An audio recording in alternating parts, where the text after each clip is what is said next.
Dans cette sorte de grand catéchisme que sont nos paraboles, nous nous sommes dit bien souvent que la foi et l'espérance étaient les vertus de l'Exode, que ce n'étaient pas les vertus du but, de la perfection, mais du chemin en route, du passage, de la traversée du désert, les vertus de la grande patience, où on avait les pieds plus ou moins salis par la boue du chemin, les vertus de la Pâque, du passage, de l'Exode. Or, elles ne peuvent donc jamais être satisfaits. Vous ne serez jamais auto-satisfait, plaignez de votre foi. La foi vous donnera toujours un peu plus soif encore de Dieu, et l'espérance encore un peu plus soif de la paix de votre âme. Alors, ce ne sont pas du tout des vertus réservées à des enfants de cœur ou à des petites filles et des petites premières communiantes, encore qu'elles aient souvent des exemples à nous donner.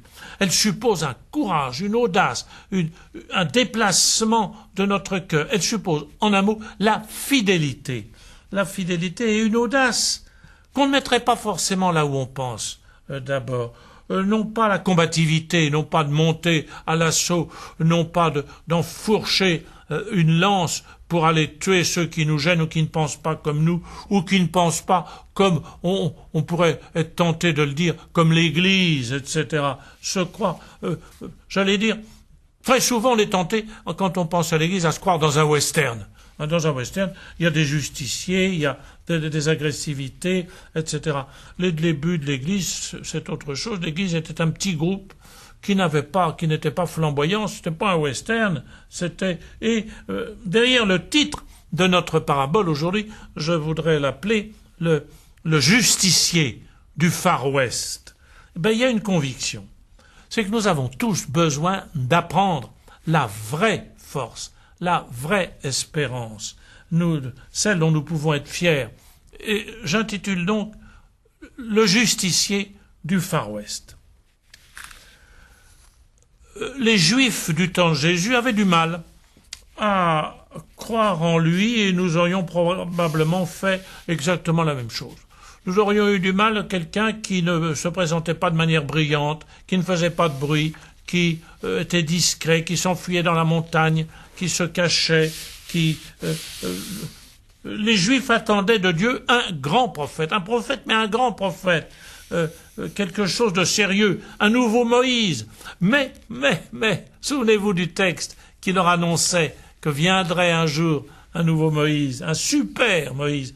Le Deutéronome, dans la Bible, leur avait bien dit, Yahvé, ton Dieu, suscitera, fera naître de toi, parmi tes frères, un prophète comme moi, comme Dieu. Alors ils attendaient ce super prophète. Un prophète, qu'est-ce que ça veut dire?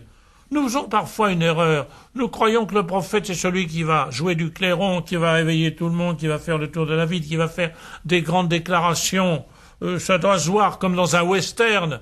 Il y a le justicier, comme je disais. Nous pensons souvent à un prophète comme au justicier du Far West. Quelques bons coups de revolver, là, sur ceux qui sont méchants ou qui pensent pas comme nous, ou qui sont extérieurs à l'Église, on anéantit les méchants, les justes reprennent le dessus de leur angoisse, et allez, en route, on a le prophète, on suit le grand prophète.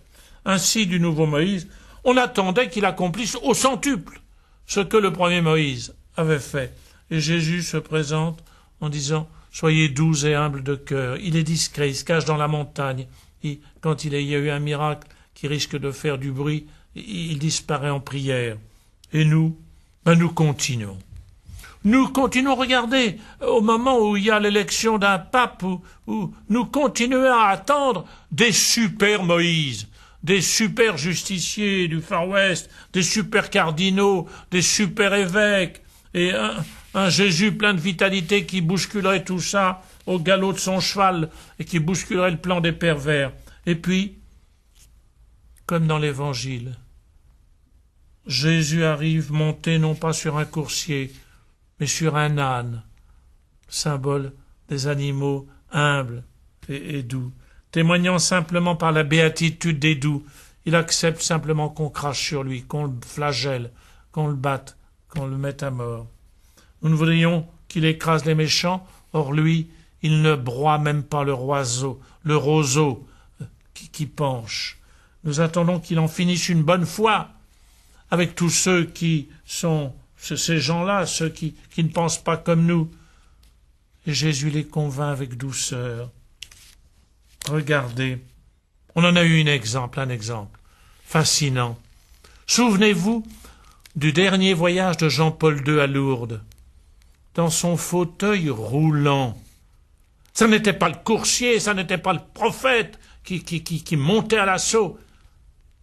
C'était un homme qui acceptait dans son cœur l'union à Dieu, de pouvoir dire « Mon Père qui es aux cieux, que ta volonté soit faite. » Il était dans sa maladie, mais il était dans sa maladie plus fort que tous les puissants de la terre.